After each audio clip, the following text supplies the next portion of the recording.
টাকা ছাড়া কেউ কাউকে ভালোবাসে না। ভালোবাসা টাকার কাছে কিছুই না, টাকার কাছে বিক্রি হয়ে যায় ভালোবাসা। কিন্তু বিশ্বাস করো, ভালোবাসা এমন একটা জিনিস যেটা টাকা দিয়ে তুমি কিনতে পারবা না।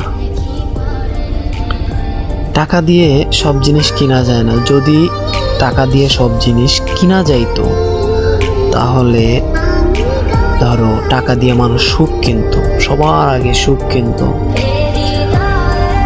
অনেক পর্যাপ্ত টাকার মালিক, কিন্তু তার মাথার ভিতরে টেনশন, তার মানে ঘুমাইতে পারে না, সে স্বাধীনতা বলে ঘুমাইতে পারে না।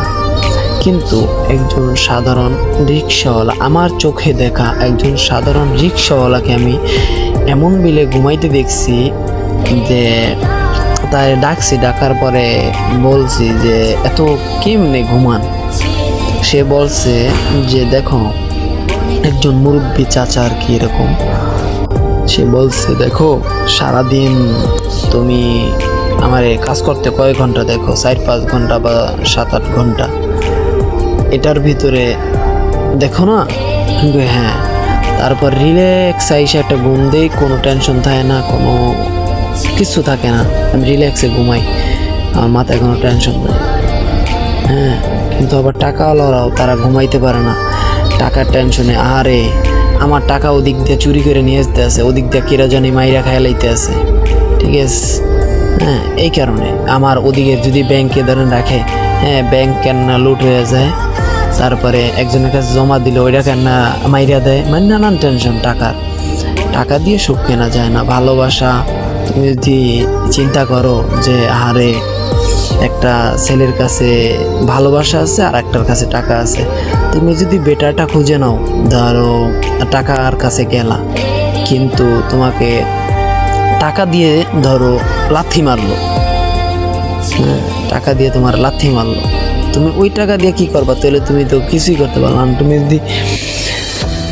যদি টাকার কাছে বিক্রি হয়ে যাও, তোমার লাথি মারলো, পিটান মারলো, তোমার শরীরে ব্যথা দিয়ে তুমি যদি জীবিতই না থাকো, তাহলে তোমার এই টাকার মূল্যটা কিসে?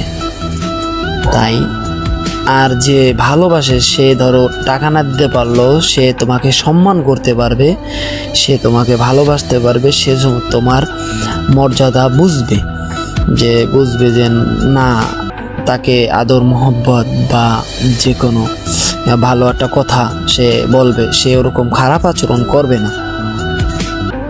তার কাছে যাওয়াটাই বেটার আমার মনে হয়। আমি ওই পজিশন আর কি ঘুরি। কেউ যদি বলতো জিসান আমি তোরে অনেক ভালোবাসি, এরকম লোক এখনো পেলাম না। আমার বন্ধু বান্ধব বা ভাই ব্রাদার আত্মীয় স্বজন যার কাছ থেকেই আস্তে আস্তে বড় হইতেছি, আর আস্তে আস্তে মনে হইতেছে একবারে সবার থেকে নিরবিচ্ছিন্ন হইতেছি, সবার শত্রু হয়ে দাঁড়াইতেছি, ঠিক আছে। তো জীবনের লাইফ আস্তে আস্তে কাটতে আছে, যাইতে আছে কিরকম আমারটা আমি জানি। কে কতটুকু ভালোবাসতে আছে, কে কতটুকু কেয়ার করতে আছে, এটা ভালো করে বুঝি।